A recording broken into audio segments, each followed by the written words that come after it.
Packaged ఆహారంపై హెచ్చరిక ఉండవలసిందే. ఆరోగ్యం ప్రాథమిక హక్కు, రాజీపడే ప్రసక్తే లేదు. ప్రజల ఆరోగ్యంతో ఆటలాడొద్దు. ఎఫ్ఎస్ఎస్ఏఐకు సుప్రీంకోర్టు స్పష్టీకరణ. 4 వారాల్లో సమగ్ర నివేదికతో రావాలని ఆదేశం. ఏదైతే ప్యాక్ చేసిన వస్తువులు ఉంటాయో ఆ ప్యాక్ చేసిన వస్తువుల మీద తప్పకుండా ఎక్స్పైరీ డేట్కు సంబంధించిన వివరాలు ఉండవలసిందే. అందుకే ప్యాకేజ్డ్ ఆహారంపై హెచ్చరిక ఉండవలసిందే అని సుప్రీంకోర్టు ఒక ఆర్డర్ ఇచ్చింది.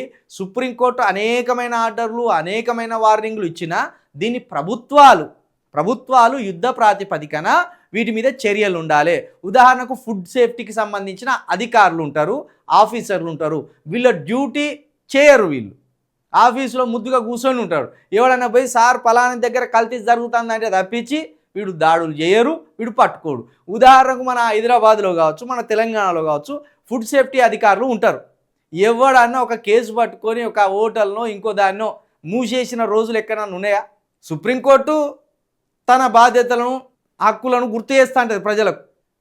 ప్రజల ఆరోగ్యం పట్ల ఎప్పటికప్పుడు ప్రభుత్వాలను హెచ్చరిస్తుంటుంది. కానీ ప్రభుత్వాలు దిట్టంగా ఏ విభాగానికి సంబంధించిన అధికారులతోటి ఆ విభాగాల మీద ఎప్పటికప్పుడు పర్యవేక్షణ చేయాలి కదా. ఫుడ్ సేఫ్టీ ప్యాక్డ్ ఆహారం మీదే కాదు, గురుకులల్లో విద్యాలయాల్లో కూడా ఫుడ్ సేఫ్టీ లేదు, ఆహార భద్రత లేదు. ఆహారం కల్తీ ఆహారమే వండుతాను. ప్రభుత్వాలే గురుకుల లాంటి స్కూళ్ళలో లేకపోతే మధ్యాహ్నం భోజనం లాంటి దాంట్లోనో లేదా పేద ప్రజలకు ఈ రోడ్ల మీద పెట్టే ఫుడ్ విషయంలోనో ఎక్కడ క్వాలిటీ ఉండదు, ఎక్కడ శుభ్రత ఉండదు.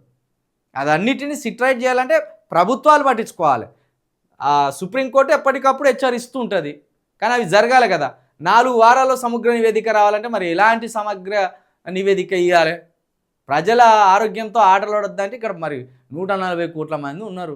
గడ్డివాముల మీద పడి తిన్నట్టే ఉంటుంది. ఏ టిఫిన్ సెంటర్ దగ్గర చూసినా కుప్పలు తెప్పలుగా ఉంటారు. ఇక అక్కడ శుభ్రత ఉన్నదా లేదా అని అక్కడ తినేటోళ్ళు ఆ పెట్టేటోడిని అడగాలి.